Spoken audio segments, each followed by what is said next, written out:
Go ahead. Excuse me.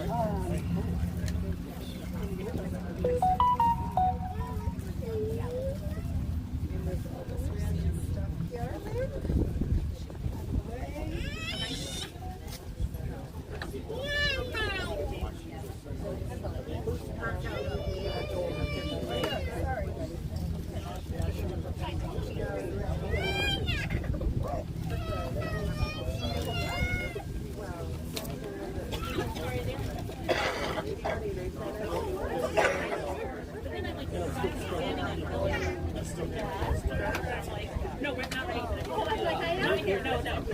That's just my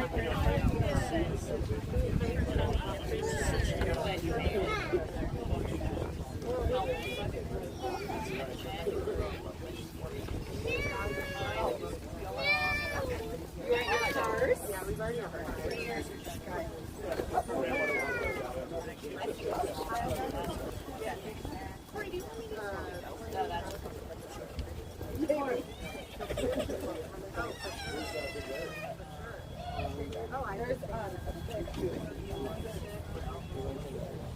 There's a bottle in that bag.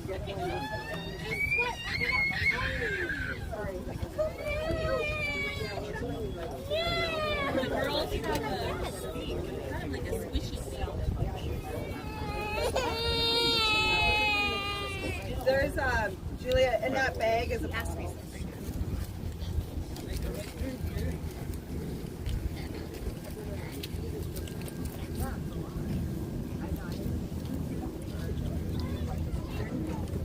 Listening it onto a ring device, come on, this ID may make your There's a roller We'll leave one up there for David. Ladies and gentlemen, if you want to know too, there is water in the cooler in the corner of the canopy. If you are thirsty, please help yourselves.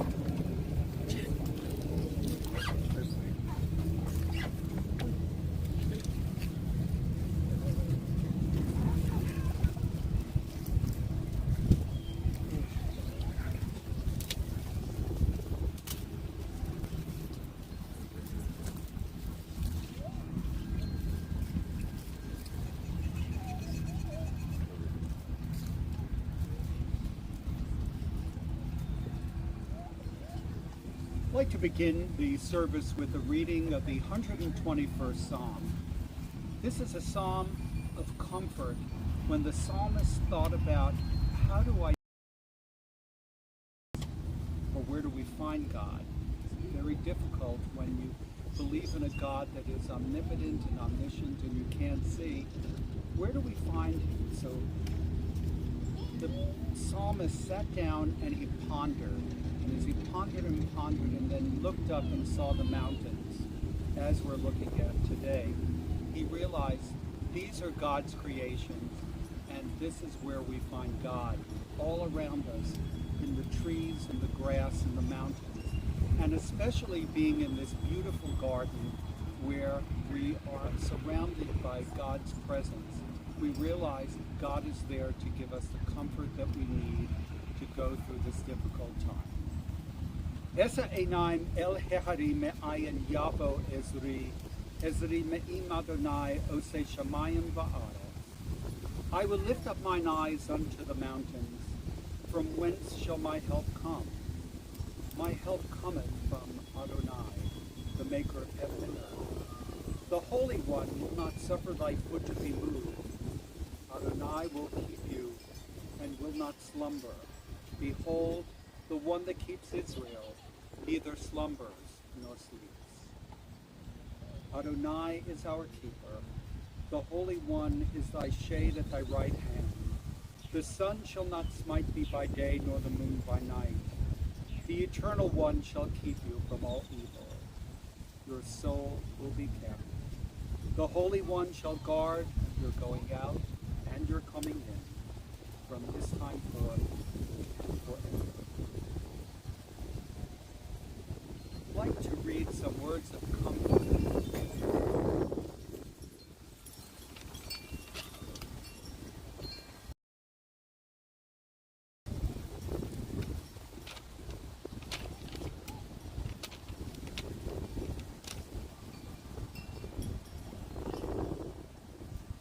from the poet Merritt Malloy, who wrote these words, "When I die, give what's left of me to children and to old men. And if you need to cry, cry for your brother who is walking the street beside you.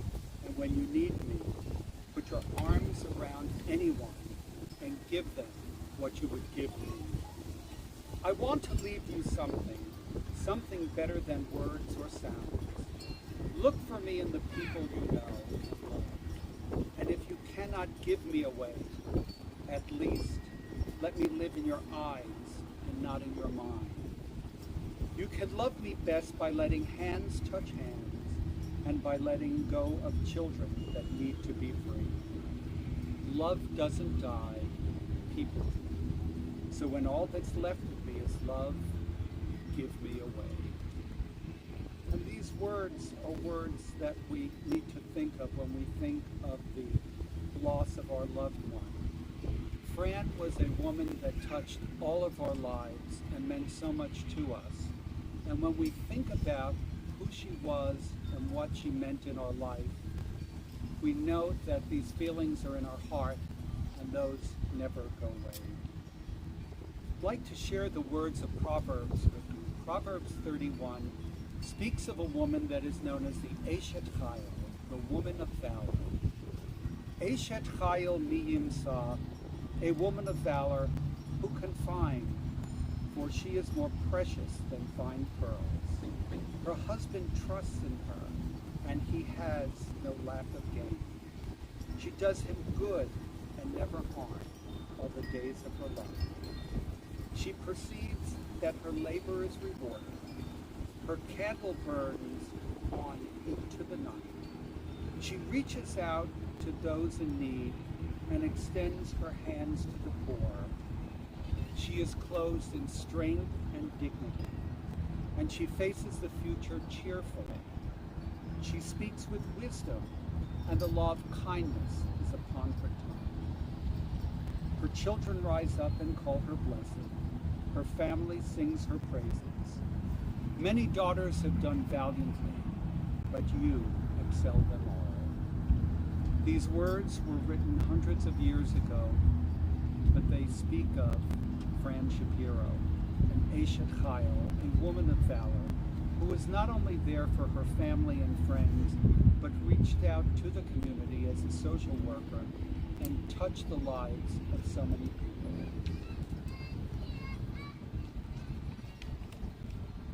The Holy One, God's work is perfect. All God's ways are justice and without iniquity. Just and right is Adonai.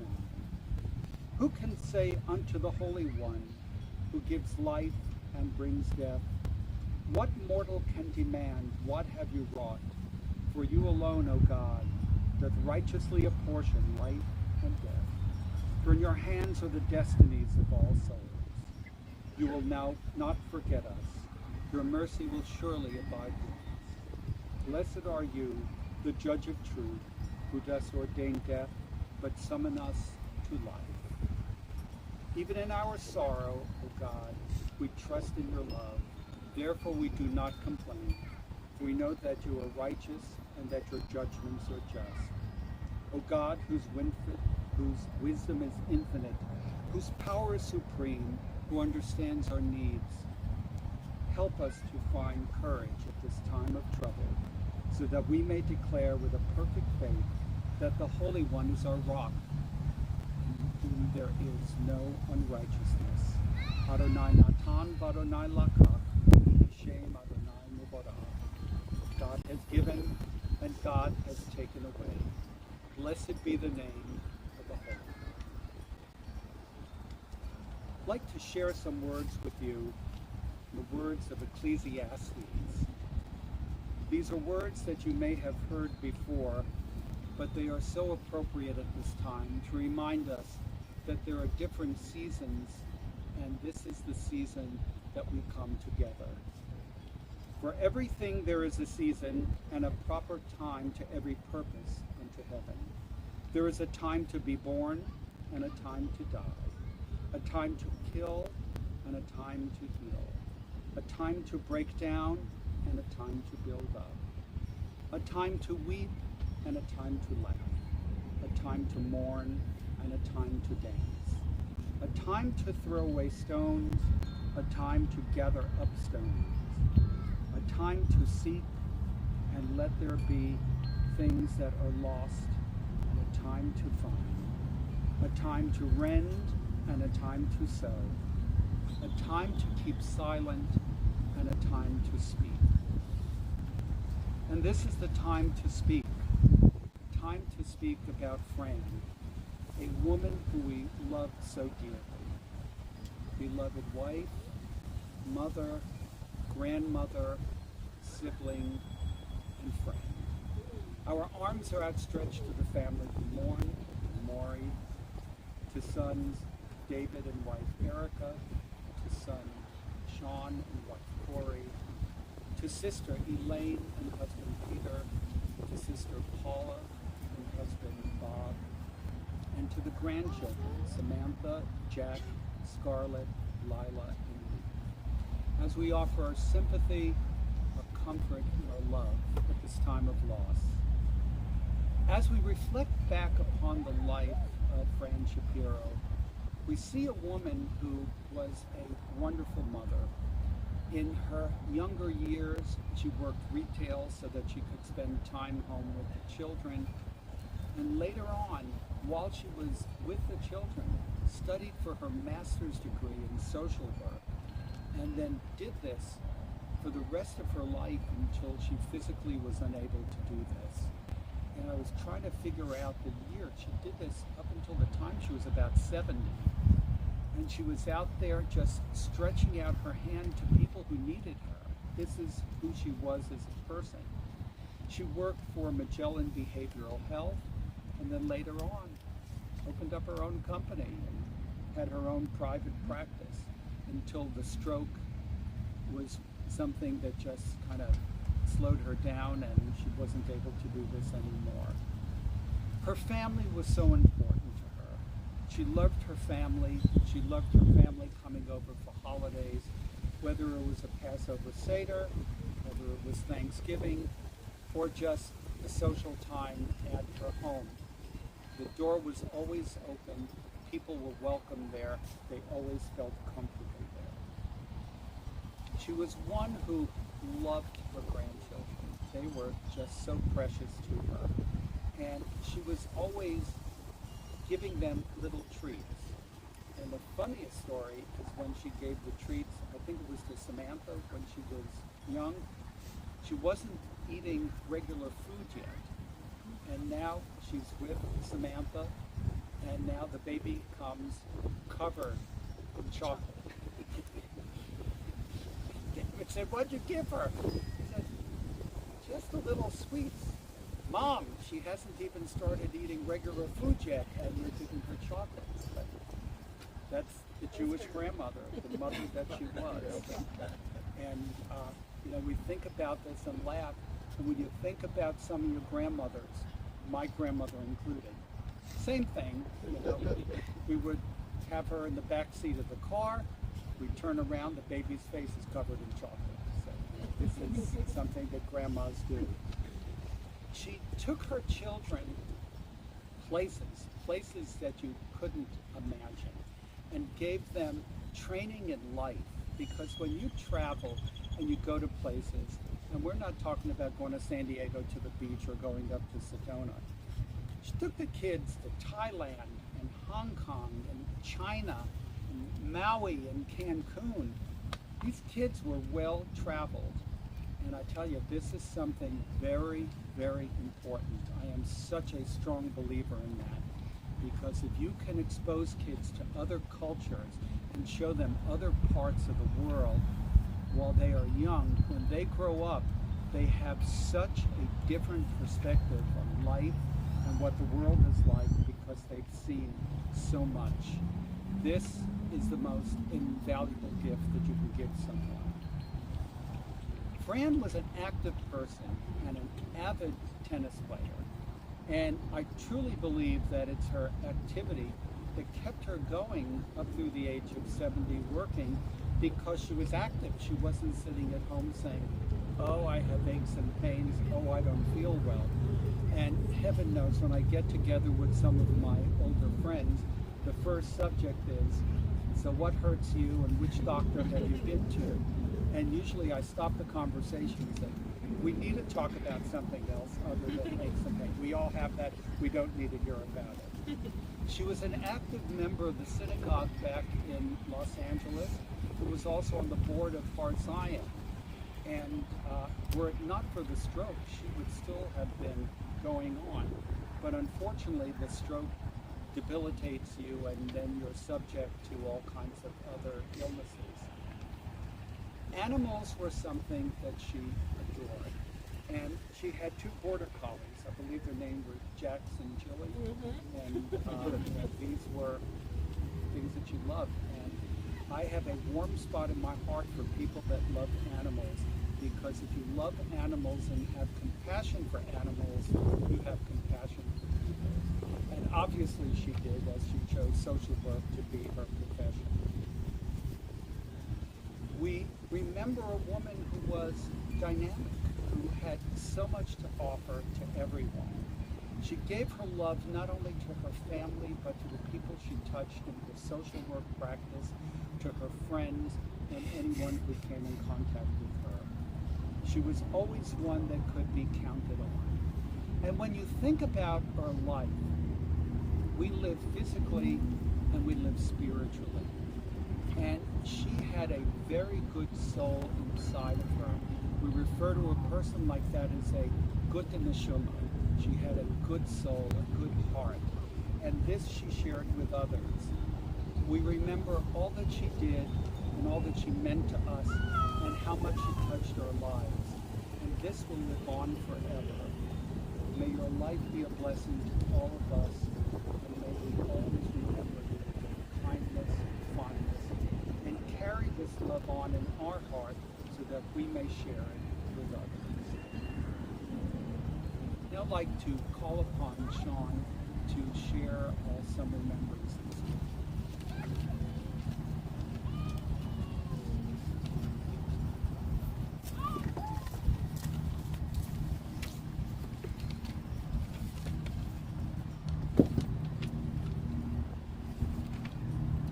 Thank you all for coming. Mom, we want to tell you how much you meant to us. To start, you adopted us and gave us a life full of everything we could ever want or need. You raised us to be okay with being vulnerable, being true to ourselves, and expressing our feelings, whether right or wrong. You set your judgment aside and listened and provided wisdom that shaped us to who we became. Through screaming and yelling or crying and laughing, you taught us to be caring and compassionate men. You showed us how to be good friends. You were always there for us and never let us down.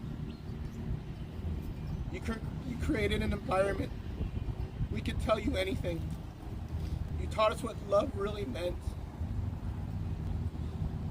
You showed us a strength when you had a stroke that at the time was devastating to your body and mind. But it turned out to be the gift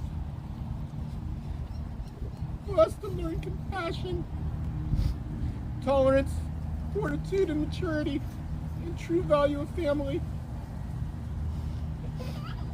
You taught us to be a great father to our kids. You taught us to be good husbands to strive to be. You taught us so much that made us into the men we are today. For that we love you and thank you. We remember so much about you, and it's hard to put into words. First, your smile and beauty as you enter the room. Your sense of style and swagger that shine through as you took over a room. I remember at my wedding, my friends tried to hit on you. I remember your tolerance when you take David and I to fast food as kids, and we could never agree on what to eat, so you took us to separate places. hot dogs and grilled cheeses for me, and Mexican food and hamburgers for David. We remember when you insisted on us as kids to sit down for family dinner, Sunday breakfast. You were not the best cook, but you ordered great takeout. While we always complained, it was your way to keep us close and talk with one another. We remember things got tough at home, and we looked over at, and you would look over at us and give us a smile and wink and let us know we'll be okay. We remember when you got your master's degree and how proud you were. That time, divorce, money didn't stop you from achieving your goals. We watched you build a career to help others and started your private practice. We remember when your first grandchild, Sammy, came into our lives and how you insisted on being part of her life and filling her with chocolate and sweets like you did with all your grandchildren. We remember when the stroke took your speech, but you still listened and spoke to us. We remember all you ever wanted was to raise your sons to be good men, good fathers, good husbands, and good friends. And we want you to know we have and will continue to be the men you raised us to be. Mom, thank you for always loving us and guiding us. Even though you are no longer here with us, I can still feel your love guiding us. You are always in our hearts. We love you.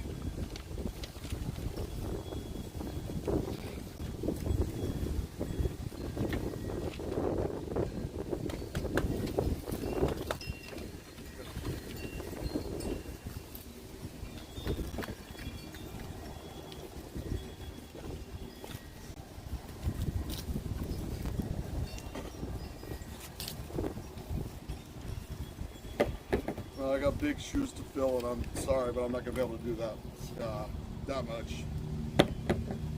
Sean, you actually took my thunder today a little. But I did write something. On May 5th, 1972, I was lucky enough to have been adopted by my mother and father from a hospital in Virginia and moved to New York, where we lived for the first 7 years of my life. On October 8th, 1975, my life changed forever when my parents adopted my brother and brought him home from New Jersey.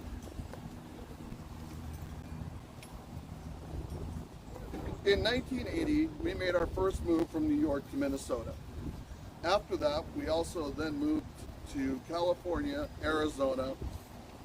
As you can see, we like to travel a lot. My mother was a stay-at-home mom to Sean and I. I know it was not always easy, as there were times of the year my father would travel for work, sometimes weeks at a time, or when commuting between Los Angeles and Phoenix, where he would be gone for the entire work week. But she made sure that we were supported, taken care of, and had everything that we needed on a daily basis. When I was in high school, Mom decided that she was going to go ahead and finish her bachelor's degree, and as Sean had mentioned, subsequently get her master's degree from Arizona State University. I truly believe that this was inspired by all the hours of talk radio that we listened to in the car. After graduating, Mom went on to have a successful private practice, and she greatly enjoyed conducting individual and group therapy sessions. Mom was passionate and a very competitive person. She loved traveling, hosting the Jewish holidays, which, Mom, you still wouldn't tell us what was the recipe for your brisket.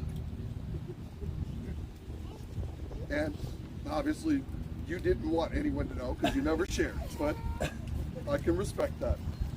And of course, her love for Barbara Streisand. But the thing that always will come to mind for me is her love of tennis.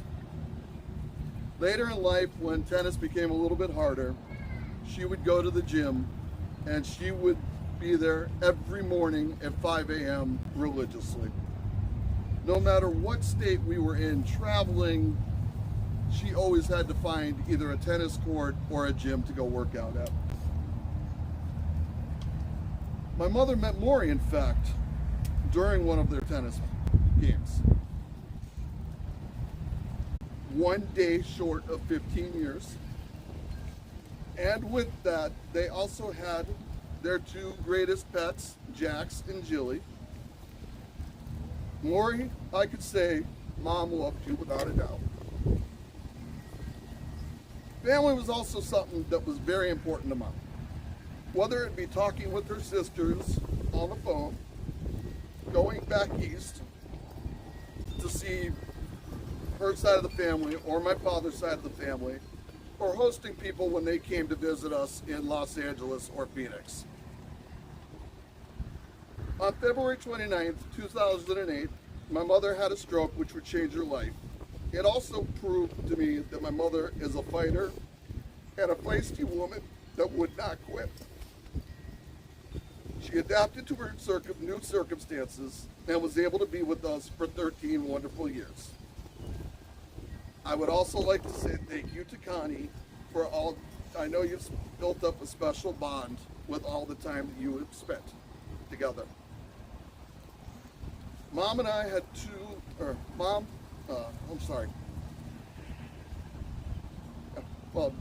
Mom had two amazing daughter-in-laws, Erica and Corey. Sean, Mom and I are very lucky to have you in our family. But it was on May 23rd, 2005, at 11:57 p.m., that Mom transformed into the most satisfying role in her lifetime, grandmother. I will always remember being told by the nurse that my mother-in-law and Mom tried to break into the delivery room when we had the door closed. At the same point in time, I will never forget the overwhelming joy on their faces when I went out to go tell them that they could go see Samantha for the very first time. Mom was blessed to have 4 more grandchildren, Jack, Scarlett, Lila, and Luke, and as always, she would be there at the deliveries and wanted to be the first person to see the new grandchildren. Mom always had a smile on her face whenever any of the grandkids were around, and she managed to give them, at least I could say a few of them, her sweet tooth. Mom, you had an impact on a lot of people, both personally and professionally. And I want to say for everyone, thank you for all that you did.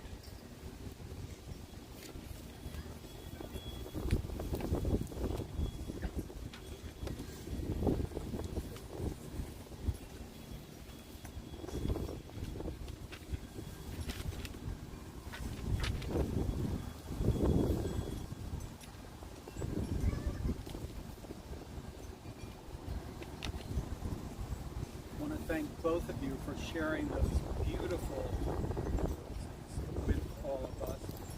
And since her cooking wasn't always that great, Which she did. It was really good. Just so you know, Reverend. okay, that's good. And it is not uncommon for people to hide the recipe of something that they do good. And they'll give you the recipe and then leave out a couple Yes. of ingredients so that when you make it, it doesn't taste as good. They did that. But at least you gave them candy, and that Yeah. was okay. I'd like to share these beautiful words with you, which I think are very comforting and hope will bring you some comfort. You can shed tears that she is gone, or you can smile because she lived. You can close your eyes and pray that she'll come back, or you can open your eyes and see what she has left. Your heart can be empty because you can't see her, or you can be filled with the love that you share. You can turn your back on tomorrow and live yesterday, or you can be happy for tomorrow because of yesterday. You can remember her and only that she is gone, or you can cherish her memory and let it live on. You can cry and close your mind, be empty and turn your back, or you can do what she would want. Smile, open your eyes, love, go on. This is what she would want for all of us. This is a time of mourning, but also a time of reevaluating our positions in life. Think about her and now move on in a new direction. I'd like to ask you all to please rise as we pray the prayer known as El Male Racham, asking God to find resting place in our life.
Tasks left, like morning has left the boy, and fill it with rest.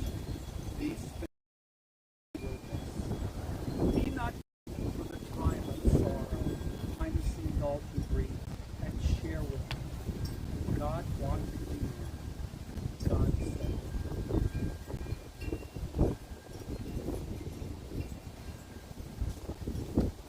Family will be receiving friends.